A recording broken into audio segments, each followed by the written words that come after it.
యజమానుడనైతే నాకు భయపడువాడెక్కడ ఉన్నాడు? అని సైన్యములకధిపతియగు యెహోవా మిమ్మునడుగగా ఏమి చేసి నీ నామమును నిర్లక్ష్యపెట్టితిమని మీరందురు. నా బలిపీఠము మీద అపవిత్రమైన భోజనమును మీరు అర్పించుచు ఏమి చేసి నిన్ను అపవిత్రపరచితిమని మీరందురు. యెహోవా భోజనపు బల్లను నీచపరచినందుచేతనే గదా. గ్రుడ్డిదానిని తీసుకొని బలిగా అర్పించిన ఎడల అది దోషం కాదా? కుంటిదానినైనను రోగముగలదానినైనను అర్పించిన ఎడల అది దోషం కాదా? అట్టివాటిని నీ అధికారికి నీవిచ్చిన ఎడల అతడు నీకు దయచూపునా? నిన్ను అంగీకరించునా? అని సైన్యములకు అధిపతియగు యెహోవా అడుగుచున్నాడు. దేవుడు మనకు కటాక్షము చూపునట్లు ఆయనను శాంతిపరచుడి, మీ చేతనే గదా అది జరిగెను. ఆయన మిమ్మును బట్టి ఎవరినైనా అంగీకరించునా?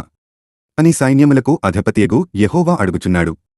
మీలో ఒకడు నా బలిపీఠము మీద నిరర్థకముగా అగ్ని రాజబెట్టకుండునట్లు నా మందిరపు వాకిండ్లను మూయువాడొకడు మీలో ఉండిన ఎడల మేలు, మీయందు నాకిష్టము లేదు.